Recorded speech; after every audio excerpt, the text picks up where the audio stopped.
Hello hi guys, നമ്മുടെ ഏകദേശം 5 മൃതശരീരം നമുക്ക് കിട്ടിയിരിക്കുകയാണ് ഷീരൂരിൽ നിന്നും. അതോടൊപ്പം തന്നെ 11 kV ലൈനിൻ്റെ ഒരു ടവർ വെള്ളത്തിനകത്താണ്. അതിൻ്റെ കേബിൾ ഇന്നേ വരെ പൊട്ടിയിട്ടില്ല, അതങ്ങനെ തന്നെ നിൽക്കുകയാണ്. അപ്പോൾ അവിടെ എവിടെയെങ്കിലും ലോറിയുടെ സാദൃശ്യം കിട്ടാൻ ചാൻസ് ഉണ്ട്. അതോടൊപ്പം തന്നെയാണ് ലക്ഷ്മണൻ്റെ കടയുടെ ബാക്ക് ഭാഗത്ത് ഇടിഞ്ഞ് ആ പുഴയുടെ കരയിൽ വന്നിരിക്കുന്ന ആ ഒരു മണ്ണ് നീക്കം ചെയ്തുകൊണ്ടിരിക്കുകയാണ്.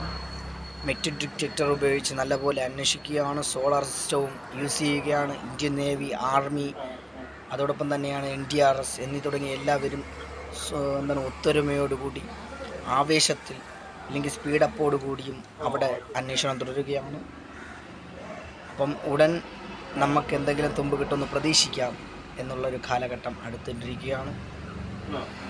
അപ്പം ഉടനെ കണ്ടെത്തട്ടെ എന്ന് നമുക്ക് ദൈവത്തിനോട് പ്രാർത്ഥിക്കാം. എല്ലാവരും ന്യൂസുകൾ കാണുക, ലൈവുകൾ കാണുക. വീഡിയോയുടെ കൂടെ വേറൊരു വീഡിയോ കൂടെ ആഡ് ചെയ്തിട്ടുണ്ട്. അതും കൂടെ കാണുമ്പോൾ നിങ്ങൾക്ക് ഏകദേശം വിഷയയുടെ വിവരങ്ങൾ അറിയാൻ സാധിക്കും.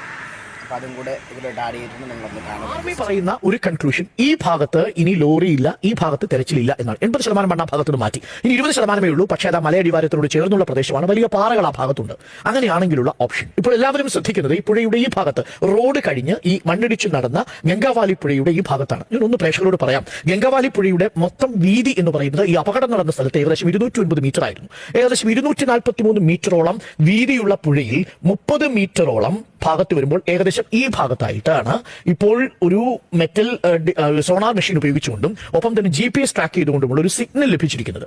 ഈ സിഗ്നലിലേക്കാണ് എല്ലാവരുടെയും കാഴ്ചയുള്ളത്. അതേസമയം തന്നെ ഇവിടെയല്ല വാഹനം, ഇവിടെയാണെങ്കിലും സിഗ്നൽ മാറി കാണിക്കാൻ സാധ്യതയുണ്ട്. ഇതാണ് നമ്മൾ പറഞ്ഞ കാഴ്ചകളിൽ ഒരു ഭാഗം. ഈ സിഗ്നലുകൾ കിട്ടിയിട്ടുണ്ട്. ഇവിടെ ഇനി ഏത് സിഗ്നലിലായിരിക്കും ആ ലോറി കിടക്കുന്നത് എന്ന് ക്ലിയർ ആയിട്ടില്ല. പിന്നെ അതിനോടൊപ്പം തന്നെയാണ് ഇനിയും എത്ര ശവശരീരങ്ങളിൽ ആ ഒരു പുഴയിൽ നിന്നും കിട്ടാനുണ്ട്, ഇല്ലെങ്കിൽ ആ ഒരു ഭാഗത്തു നിന്നും ലഭിക്കാനുണ്ട് എന്നുള്ള കാര്യവും നമ്മുടെ മുന്നിലൊരു ചൂണ്ടൽ അല്ലെങ്കിൽ ക്വസ്റ്റ്യൻ മാർക്ക് പോലെ നിൽക്കുകയാണ്. അപ്പോൾ ടാറ്റ, ബൈ ബൈ.